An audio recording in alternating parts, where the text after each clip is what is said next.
السلام علیکم دوستو، جنگ میں کسی ایک فریق کی فتح لازمی امر ہے، اور ویسے بھی تم یہ جنگ غداروں اور توپوں کے بلبوتے پر جیتنا چاہ رہے ہو۔ تم سمجھ رہے ہو کہ ہم جنگ ہار چکے ہیں، لیکن یہ تمہاری بھول ہے۔ یاد رکھنا، ہم یہ جنگ ہار بھی گئے تو بھی جیت ہماری ہی ہوگی، کیونکہ ہمارا مقصود شہادت ہے۔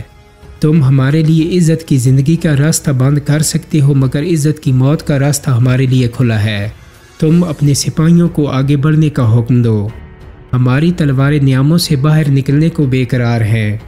دوستو، سعادت کی زندگی اور شہادت کی موت کی ترجمانی کرتے ہوئے یہ الفاظ کہ جن سے ایمان کی حرارت اور جذبہ شہادت کی مہک اٹھ رہی ہے، عالم اسلام کے عظیم گوریلا کمانڈر اور جدید گوریلا جنگ کے بانی امام شامل کے ہیں، اور آج ہم آپ کو انہی کی داستان سنانے جا رہے ہیں۔ 19ویں صدی میں کفر و اسلام کے مابین عظیم ترین معرکے ہوئے۔ یہ وہ وقت تھا جب عظیم اسلامی سلطنتیں غیروں کی سازشوں اور اپنوں کی ریشہ دانیوں کے بدولت اپنا وقار کھو رہی تھیں، اور کفار اپنے تمام حربوں سے لیس ہو کر مسلمانوں کو للکار رہا تھا۔ خلافت عثمانیہ کی بنیادیں کھوکھلی ہو چکی تھیں، اور اس کی حالت آندھی میں ٹمٹماتے ہوئے دیے کی مانند تھی جو کسی بھی وقت بجھ سکتا تھا۔ ہندوستان میں انگریز اپنے قدم جما چکے تھے۔ روس ایک عظیم مملکت کے طور پر اپنا وجود منوا چکا تھا، اور ابزاران روس کی نظریں قفقاز پر تھیں۔ لیکن دوستو، یہاں ان کا واسطہ اس مرد مجاہد سے پڑا جسے تاریخ جدید گوریلا جنگ کا بانی اور امام تسلیم کرتی ہے۔ قفقاز کے اس مرد مجاہد کا نام امام شامل تھا، جو 1796 میں ایک چھوٹی سی بستی غمری میں پیدا ہوا۔ قفقاز میں جہاد کی تحریک امام شامل کے قائد جہاد بننے سے چند سال پہلے ہی شروع ہو چکی تھی، اور اسے شروع کرنے والا امام شامل کا ہی ایک ہم مکتب غازی محمد تھا۔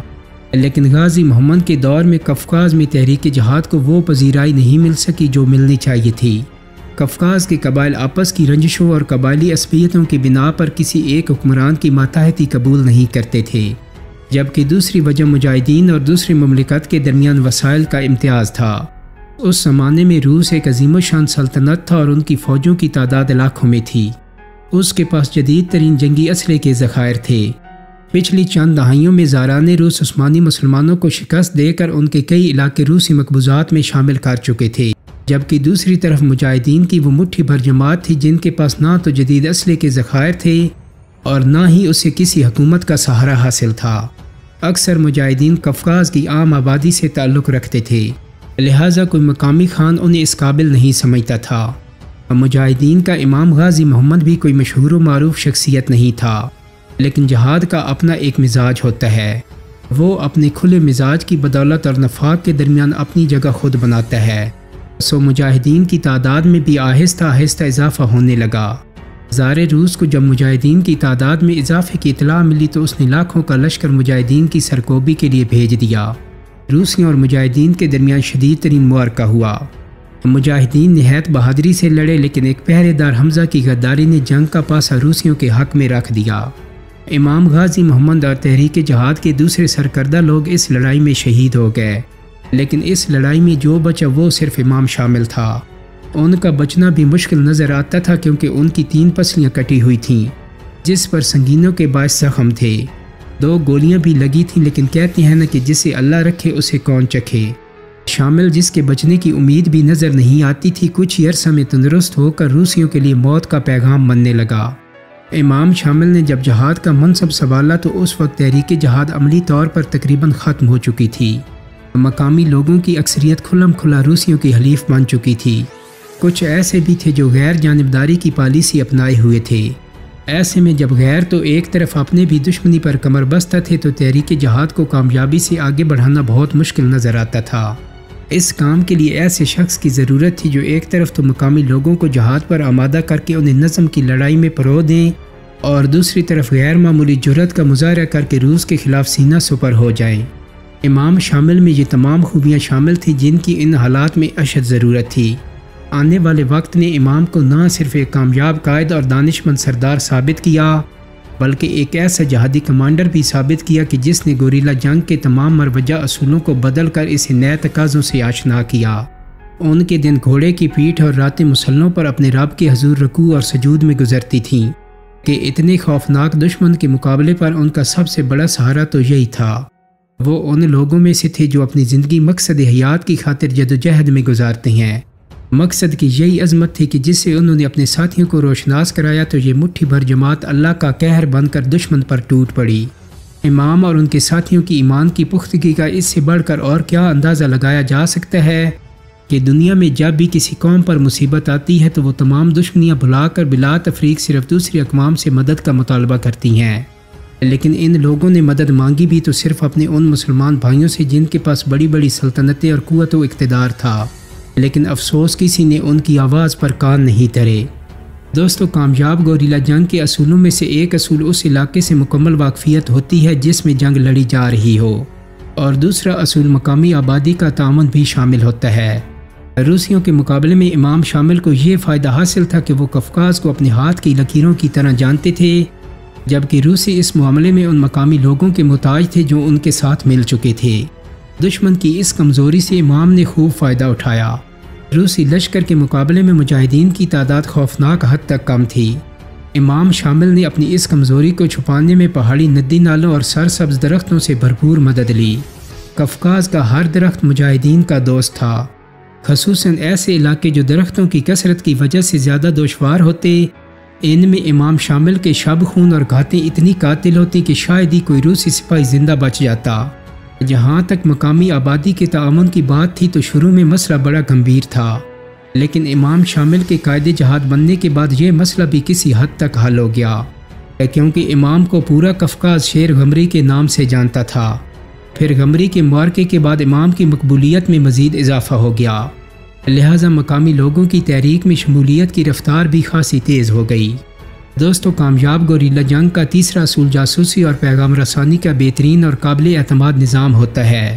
خوش قسمتی سے مجاہدین کو وہ قائد ملا تھا جس کی نگاہ سے جنگ کا یہ پہلو بھی اوجھل نہیں تھا۔ قائد جہاد بننے کے شروع میں امام کی اولین ترجیحات میں سے ایک اپنے لشکر سے غداروں اور مجرموں کا صفایا کرنا تھا، کیونکہ غمری کی جنگ میں صرف ایک پہرے دار کی غداری کی وجہ سے مجاہدین کو ناقابل تلافی نقصان اٹھانا پڑا تھا۔ غداروں کے خاتمے کے بعد امام شامل نے جاسوسی اور پیغام رسانی کے نظام کی طرف خصوصی توجہ دی۔ امام شامل کے لشکر میں قاصد اور جاسوس ایک ہی شخص کے دو نام ہوتے تھے۔ قاصد بنانے کے لیے امام نے اپنے لشکر سے ایسے نوجوانوں کا انتخاب کیا جو غیر معمولی حد تک نڈر اور جان پر کھیل جانے والے تھے۔ پھر انہیں تربیت کے سخت ترین مراحل سے گزارا گیا۔ ان قاصدوں کی سواری کے لیے امام نے اعلیٰ نسل کی رفتار کے گھوڑے خریدے اور انہیں سخت ترین موسم میں بھاگنے کی ٹریننگ کروائی، اور ان تمام مراحل سے گزرنے کے بعد امام کے قاصد روسیوں کے لیے صحیح معنوں میں موت کے فرشتے ثابت ہوئے۔ ان کی تیز رفتاری کا یہ عالم تھا کہ روسی لشکر جب امام شامل پر حملے کی تیاری کر رہا ہوتا تو یہ خبر امام کو پہنچا دیتی۔ قفقاز کی اس جنگ میں امام کے تیز رفتار قاصدوں نے بہت اہم کردار ادا کیا۔ مقامی لوگ ان کی تیز رفتاری کی بدولت انہیں ہواؤں کے بیٹے کہا کرتے تھے۔ دوستو، امام شامل نے روسیوں کے خلاف کم و بیش 1000 معرکوں میں حصہ لیا۔ ان کے معرکوں میں سب سے زیادہ مشہور وہ معرکہ ہے جو داغستان میں لڑا گیا اور مسلسل 62 دن جاری رہا۔ اس معرکے کا آغاز 28 جون 1829 کو روسیوں کی گولہ باری سے ہوا۔ 15 جولائی کو مسلسل کئی دنوں کی گولہ باری کے بعد روسی لشکر کے کمانڈر نے اپنے سپاہیوں کو پیش قدمی کا حکم دیا۔ جن روسی سپاہیوں نے پیش قدمی کی ان کا استقبال مجاہدین کی ماؤں، بہنوں اور بیٹیوں نے کیا، جنہوں نے اپنی شناخت چھپانے کے لیے مردانہ کپڑے پہن رکھے تھے۔ ان مجاہد خواتین نے روسیوں کے خلاف اس مہارت سے شمشیر زنی کی کہ کسی بھی روسی کو زندہ بچنے کا موقع نہیں مل سکا، اور اس معرکے کے بعد روسی سپاہی مجاہد خواتین کو کڑکتی بجلیوں کے نام سے یاد کرنے لگے۔ 17 اگست کو مجاہدین کے پاس پانی اور خوراک کے ذخائر مکمل طور پر ختم ہو چکے تھے۔ 18 اگست کو روسیوں نے ایک نئی چال چلی اور امام کو صلح کی پیشکش کی۔ صلح کی شرط روسیوں نے یہ رکھی کہ امام شامل اپنے بڑے بیٹے جمال الدین کو ایک ایسے جانبدار سردار عبدل کے حوالے کر دیں جو اس لڑائی میں نہ روسیوں کا ساتھی تھا اور نہ ہی مجاہدین کا، اور اس کے بدلے امام اور ان کے ساتھیوں کے خلاف روس جنگ بندی کا اعلان کر دے گا۔ امام شامل روسیوں کی اس چال میں کبھی نہ آتے، لیکن مجاہدین کے پاس رسد کے ذخائر مکمل طور پر تباہ ہو چکے تھے، اور امام شامل کے پاس اس کے علاوہ اور کوئی چارہ نہیں تھا کہ وہ توہین امیز شرطوں پر روس سے صلح کر لیں۔ اسی شام امام نے اپنا لخت جگر عبدل کے حوالے کر دیا، لیکن جمال الدین کو اپنے قبضے میں کرتے ہی روسی جنرل کی نیت بدل گئی۔ اس نے جمال الدین کو روس کے دارالحکومت کی طرف روانہ کر دیا اور مجاہدین پر دوبارہ گولہ باری شروع کر دی۔ روسیوں کی بدعہدی کا علم ہونے کے بعد امام شامل کے ساتھیوں نے انہیں مشورہ دیا کہ وہ اپنے اہل و عیال کے ساتھ یہاں سے نکل جائیں، کیونکہ اگر خدا نخواستہ امام کو کچھ ہو گیا تو تحریک جہاد اسی وقت دم توڑ جائے گی۔ دوستو، امام شامل جیسے شخص کے لیے یہ بات ناقابل برداشت تھی کہ ان کے ساتھی میدان جہاد میں قربانیاں پیش کر رہے ہیں اور وہ میدان سے دور ہوں۔ 2 دن اسی مباحثے میں گزر گئے۔ 20 اگست کو امام شامل نے اپنے ساتھیوں کا مشورہ مان لیا۔ اسی رات امام شامل اپنے خاندان اور 10 جانثاروں کے ساتھ رسوں کی مدد سے پہاڑ کی پشت سے دریا میں چھپے ہوئے تختوں پر اترے۔ دریا کا بہاؤ انتہائی تیز تھا اور اس کے خلاف تیرنا انتہائی مشکل تھا، لیکن مجاہدین کا عزم دریا کے تھپیڑوں پر غالب آ گیا۔ کنارے پر پہنچ کر امام کو پتہ چلا کہ ان کی والدہ دریا میں پڑے ہوئے کسی لکڑی کی شہتیر سے ٹکرا کر وفات پا چکی ہیں۔ بہن بھی کسی روسی سپاہی کی چلائی ہوئی گولی کا نشانہ بن چکی تھیں۔ امام کے چند سالہ بیٹے غازی محمد کی ٹانگ میں گولی لگی تھی اور خود امام شامل کا دایاں بازو بھی شدید زخمی تھا۔ 11 دن بعد جب روسی فوج نے پہاڑوں پر قبضہ کر لیا تو جنرل گرے وہاں امام کو نہ پا کر سخت حیران ہوا کہ امام کو زمین کھا گئی یا آسمان نگل گیا۔ 25,000 روسیوں کی لاشیں اسے امام شامل کا پتہ بتانے سے قاصر تھیں۔ بظاہر اس مارکے نے امام شامل اور ان کے ساتھیوں کی کمر توڑ دی تھی۔ روسی گماشتے پورے داغستان میں امام شامل اور ان کے بچے کھچے ساتھیوں کو شکاری کتوں کی طرح ڈھونڈ رہے تھے، لیکن ان حالات میں امام شامل نے